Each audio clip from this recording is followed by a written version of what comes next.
The following contains spoilers for Fairy Tail. It's a discussion, y'all. What do you think's gonna happen?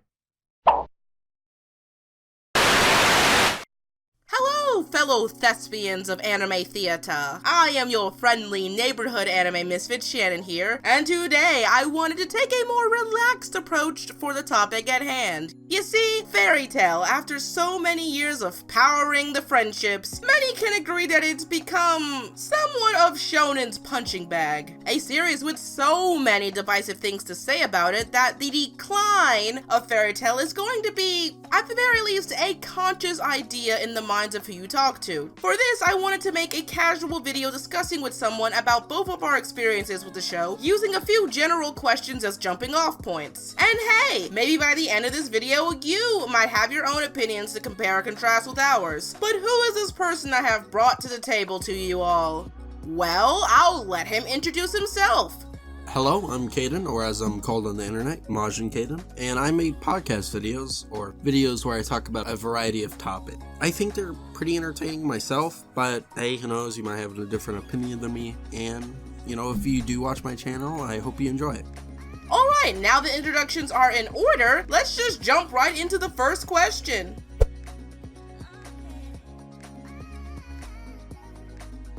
When I started watching it, that was about 2 years ago while I was in 7th grade. A friend of mine in my first period committed it to me, so I decided, hey, why not, I'll watch it. And I ended up getting very into it. I watched about 100 episodes by the time school ended, and then I watched 100 more over the summer. But somewhere around that, I just kind of stopped. But when I liked it most, it was probably around the time I was like episode 100, or like somewhere between 70 to 100, somewhere around that. Because, I saw no flaws in the show, or at least not big enough problems to where I just dislike it. But yeah, that's really just it.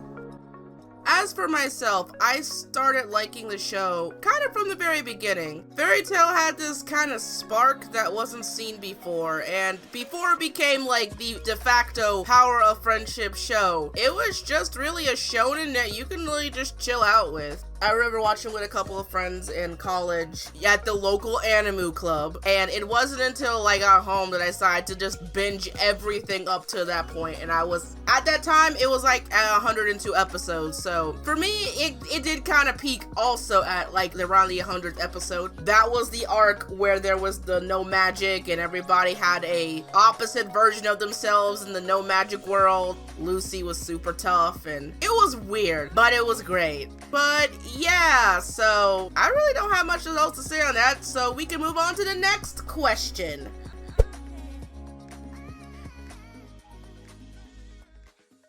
So, now we gotta talk about the decline. Well, where do I start? So I would say there are 3 markers of when the decline really happened for me. Decline number 1 pretty much starts at the Tanjora Tree arc. I know people call it different arcs, but it's the arc where everybody goes to rank up to S rank, and everyone teams up, and there's that big boat of the guy from the guild from a long time ago, and he's like, I'm evil! That's when a lot of ass pulls really start to get with the show. It wasn't egregious enough for me to stop watching weekly. The second time was Magic Games. Just Magic Games. For various reasons, but I think the main one probably has to be that Lucy is my favorite character in the show. I know a lot of people have qualms with her, but half of the problems with her are not her fault. Lucy was always a type of character that was a slow progression character, a character that you watched grow as time passed. And when you watch a character grow slowly, you see a lot of their losses. But it's all worth it in the end because they become fulfilling characters that you kind of relate to. So seeing Lucy constantly get picked on in Magic Games just by happenstance, there are so many times she just gets beat up or she's about to win and get something for herself, only for the plot to just fuck her over. Makes me so mad. That made me stop watching weekly, but I didn't nope out the show until,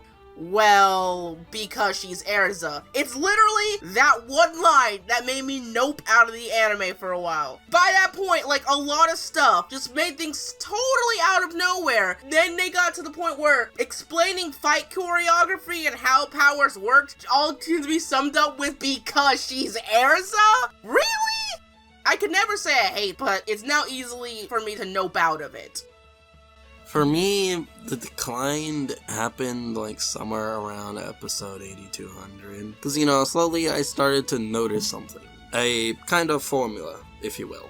Usually at the beginning, there's an episode of 2, just transition to the next arc. Then you get the new arc, you go, oh hey, there's the bad guy. Then, oh hey, the hero's gonna fight the bad guy. The heroes lose, and that gives them motivation to actually try and defeat him, but over along the way, they get stronger. And usually, through the power of friendship, or something along that line, they manage to defeat the bad guy. And it just keeps kind of repeating on no stop, and I just found that annoying and kind of bare bones. Because if you're gonna have like a structure like that, at least be creative with it. It kind of just feels the same every time, no matter the villain or heroes involved. Also, something that helped with my kind of decline with the show is kind of that the deaths of characters don't matter in this show. Like, there are several characters that just kind of quote-unquote die, but just don't. And they come back, and it's like their deaths didn't even, like, matter. But that's because they didn't technically die in the first place. Yeah, I think that's just kind of, like, where my decline with the show started.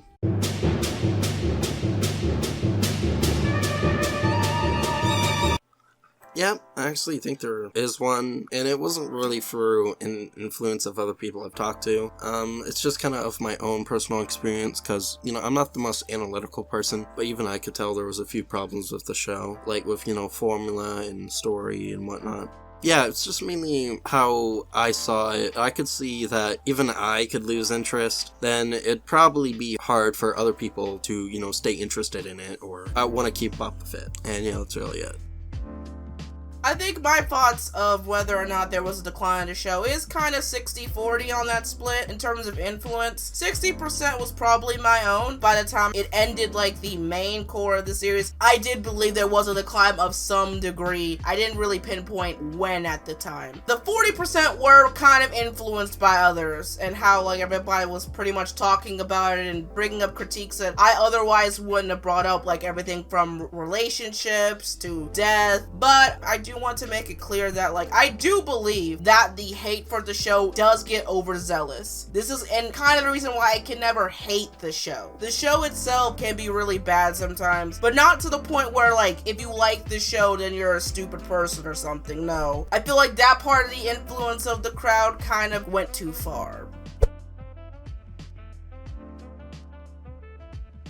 Okay, so moments that caught my eye. Okay, for example, I feel like the one in which I probably paid the most attention to, and the one that kind of helped sway my opinion of the show to, you know, a negative light, was the arc in which the group of Fairy Tail go to the Tenra Island. Just kind of that arc influenced my opinion, because, you know, it made me realize that the show is formulaic. I'm not sure I didn't notice that sooner, but nonetheless. So you bring up a point, one which I recorded before, that there's a lot of fake character deaths. Yeah, it's kind of like things like that, just a story.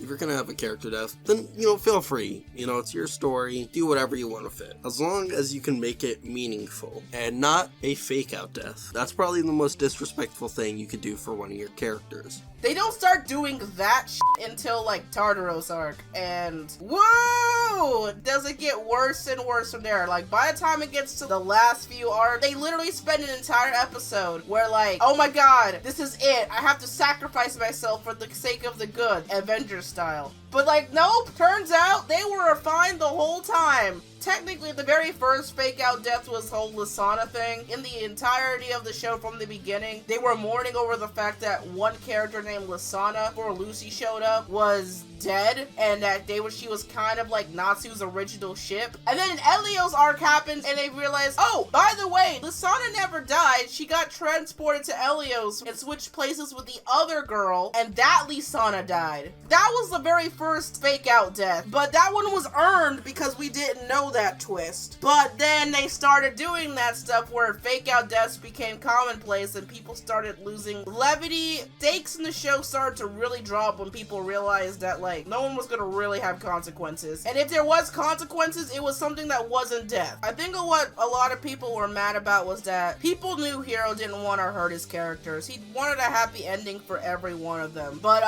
the issue that we had is that if you didn't want any of your characters to die, then don't do the fake out deaths from the beginning. beginning, it just felt like Hiro wanted to do these fake outs just for the sake of getting more views. It never worked out, and it got worse and worse over time.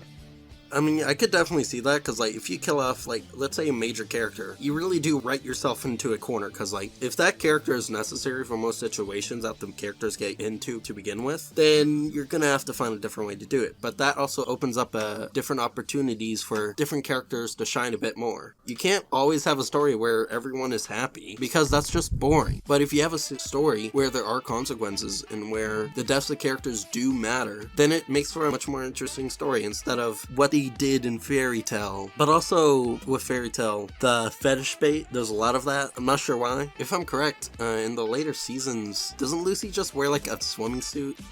In terms of like the fetishization of Fairy Tail, yeah, it kind of got more egregious as time went on as well. At first, everything was pretty conservative from the very beginning. Then, before you knew it, as more of the shipping became accepted around the community, because again, one thing that people liked about Fairy Tail that no other shonen did, obvious at the time, was add romance into it. So that kind of gave more of a green light to try to get more fetishizy with it. And like, you mostly see it in the specials, the special episodes or the filler arcs that really don't matter. That's when you really start seeing all the female characters except Wendy, thank God, get the ecchi boot. There's the infamous episode where everybody went to the water park and Erza was wearing the... Oh my god, I actually remember that. That's the one episode I remember very clearly. Yeah, it's the episode where she got stuck with Jalal with magic on a water slide. You know, fan service, all that stuff. The gimmick was her outfit dissolved easily in... it didn't dissolve easily in water, but it was very fragile and it was slowly coming undone. And people say that Lucy gets fetishized a lot, and she does. There's also the other arc, the Celestial Spirits arc, which is the worst arc, by the way, where like all her celestial spirits turn evil, and because of that, there's this long fight with her versus Virgo, and Virgo basically chases her around a mansion with like mayonnaise or some kind of cream,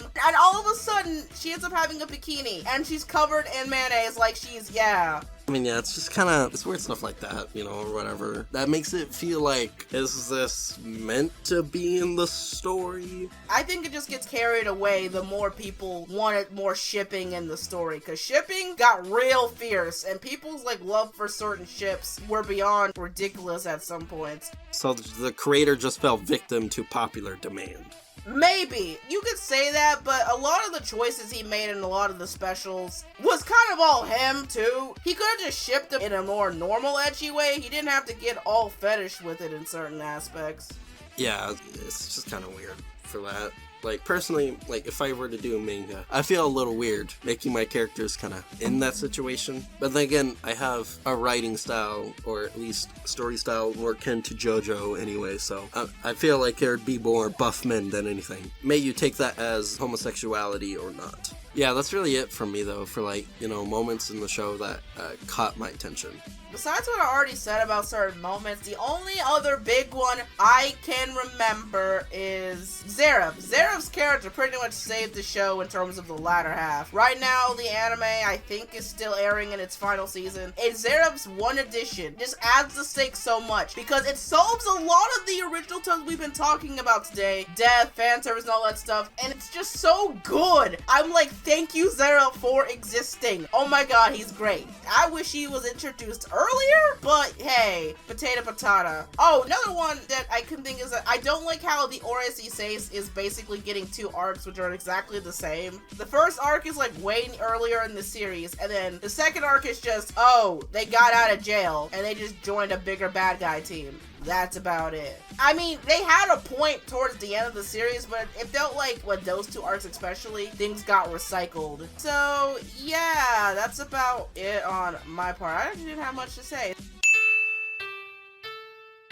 In conclusion, everyone has their own thoughts to a show like Fairy Tail, and I wanted to convey that in a form that wasn't so clean and constructed like my other videos. Sometimes I think that an important part of conversation gets lost when you construct your anime discussion in a form of a highly edited and researched piece. While it's more professional, it lacks the ambiance of anime fans just talking to other anime fans, even if it sounds a bit pretentious. But overall, I had fun talking to Kaiden and was happy he reached out to me on the YouTube echo chamber chamber on Discord, particularly because I had no reply for a while and it felt kinda awkward after a moment. Maybe if you, the audience member, enjoys these types of videos and show your support through your likes, comments, and subscribes, then I could think about doing more of these casual escapades. Don't forget to follow all my social media to keep up with my news, and if you're feeling really supportive, consider checking out my Ko-fi and Patreon, especially for those commissions. For now, I have a Korean spa calling my name and bubble tea desiring me in the sunset, so I'll catch you guys later. Shannen out!